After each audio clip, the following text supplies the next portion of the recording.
If you need unlimited domination, clutch time, or anything else online or offline grinding, make sure you hit up RoseNBA on Twitter for quick, safe, and reliable grinding services.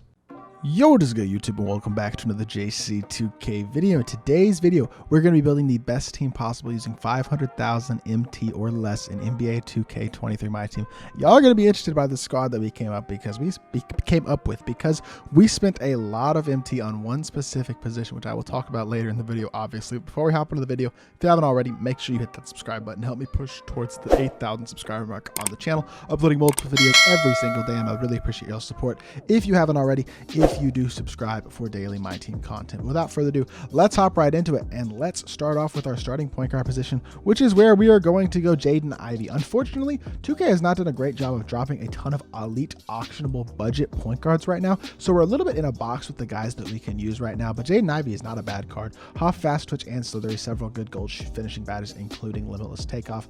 He's got a few gold shooting badges, gold quick first step, bailout as well. Not going to have limitless range, not going to have handle stays, not going to have clamps, glove, or interceptor. So there's a few nice badges there that would be nice for him to have that he doesn't have, but 92 speed and excel is good. A 77 top 3 is honestly quite capable. 85 driving dunk is quite good, and he's a solid enough perimeter defender with the height of 6'4" as well, being super nice at the PG position.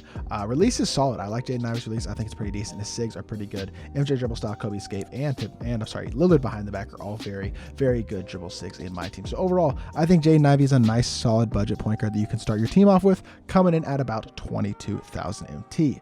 At the 2, we got a brand new card, and that is going to be Jason Richardson, a card that came out yesterday from when y'all are seeing this video. And Jay Rich honestly looks really, really good in my team. 6'6" with a 6'11" wingspan. Hot spots from 4 out of 5 spots outside the 3. 3 hops include fast touch, limitless takeoff, and posterizer. He's an exceptional slasher. Shoots the 3 at a high level and has very solid speed, through ball, and acceleration. Pretty good perimeter defender as well, even though he doesn't come with clamps, glove, or interceptor, just like Jaden Ivey. Even an acceptable enough interior defender as well. Quick first step, which can be upgraded to gold. Gets every shooting badge that's key except for limitless range, which is honestly quite nice. And overall, he's an incredible slasher as well, with a butter release. Really, really good release from what I've been told about the card. And overall, I think Jay Rich is a really, really good option at the 2. Even with him not being the most elite of defenders, offensively, he's going to be exceptional. And he comes in at 59,000 MT. At the 3, we got Andre Kirilenko, another guy who's an absolute beast on my God Squad currently, actually, is AK. And AK is a monster, especially on the defensive end of the court. Coming in with 84 speed and excellent, 80 shot 3.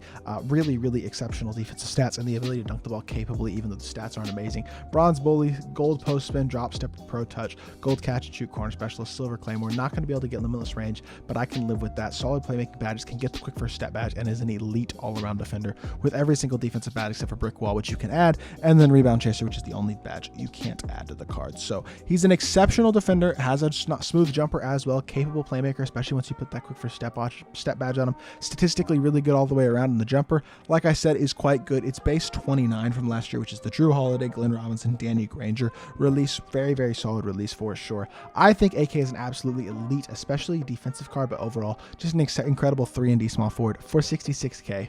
I think he's a steal.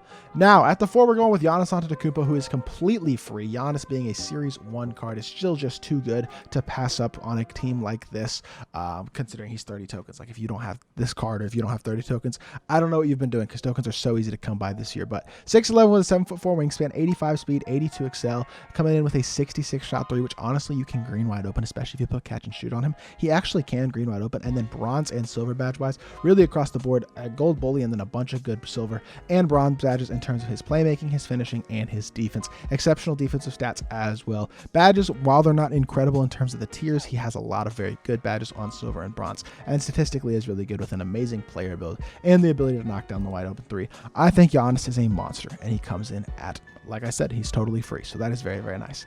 Now, at the 5, this is what makes this team 500K MT, or almost 500K MT, and it is Mr. Blake Griffin. He is 250,000 MT, literally going to cost you half of what it costs to build this team. But I think it is that crucial to have yourself 2 very, very good centers, and having Blake gives us the flexibility to have those 2 elite centers. Half bully, half limitless takeoff, half posterizer, half aerial wizard, half pogo stick. Defensive stats don't jump off the page at you, but he's got very good defensive badges. And I say the 97 vertical, 95 94 strength helped play a big part in his success defensively as well. I feel like he's got good athleticism. He's a great shooter and an exceptional slasher, obviously. Shoots the ball at a high level and a very capable playmaker with the ability to get his quick first step boosted up to gold. In terms of his jumper, he's very smooth. I think it's a very good jumper, and his movement is pretty good for a center as well with the Kobe escape, and his speed and his athleticism, especially with his quick first step upgraded. Blake Griffin is a monster at the center position. Like I said, 250,000 MT, which is literally half the cost of this squad.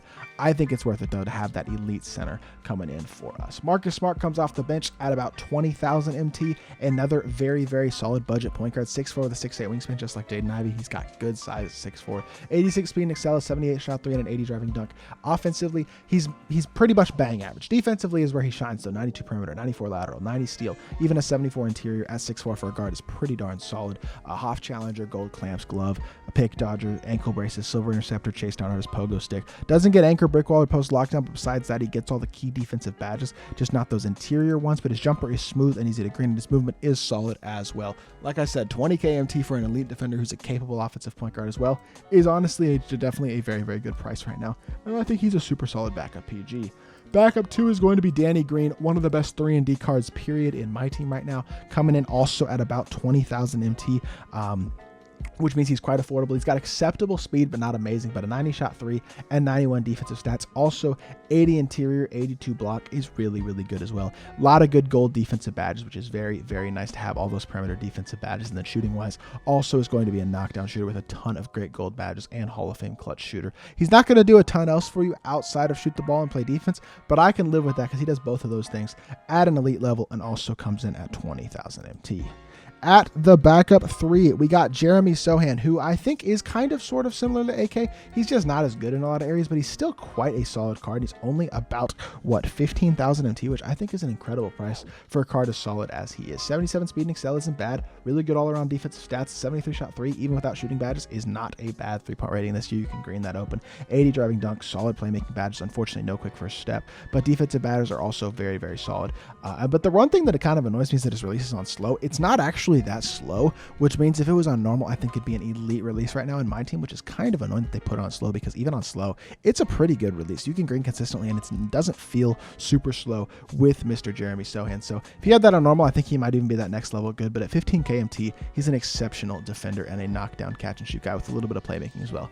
Kind of a steal at the backup small forward. Then power forward, we got Robert Horry. Robert Horry is one of the best value cards in the game. Literally 7,000 MT for a card as good as Robert Horry is absolutely mind-boggling. Coming in with 78 speed and excel and 90 shot 3, 85 standing and 75 driving dunk, 80 interior and perimeter defense, as well as lateral quickness, which is very, very nice. A lot of good shooting badges as well. No limitless range, but he's got an elite release, and he's an acceptable all-around defender as well. Not an elite defender. The pogo stick badge will help with him defensively as well if you want, but silver bully is good. Capable slasher and an exceptional shooter with an elite release. One of the best releases in the game this year is very, very nice to have. So Robert Horry for 7K, one of, if not the best value cards in the game from the auction house, and I think he is a great backup power forward. And then at the backup center position, again, this should be no surprise. We're going with Diamond, Paulo Banchero. Paulo is just one of my favorite cards in my team this year.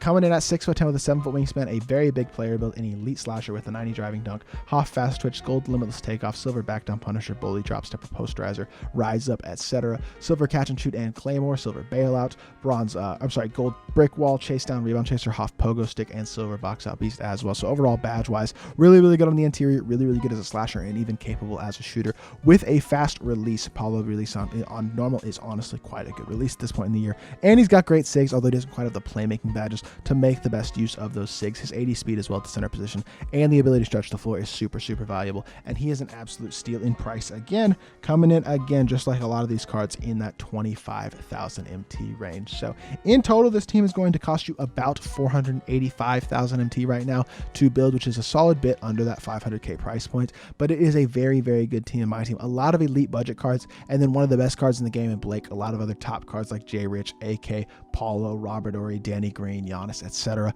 The point guard position could use a little bit of work on budget cards, I'll be honest, and hopefully 2K will drop us a better budget PG soon, but I think these guys are all solid, and I think this is a really, really capable team, especially with Blake being the centerpiece, where you can take this type of team into Unlimited and win the vast majority of your games if you are solid at the game. So hopefully y'all did enjoy the video. If you did, make sure you hit that like button, leave a comment, and subscribe. I'll be back with more 2K content very, very soon, and I appreciate y'all. Peace.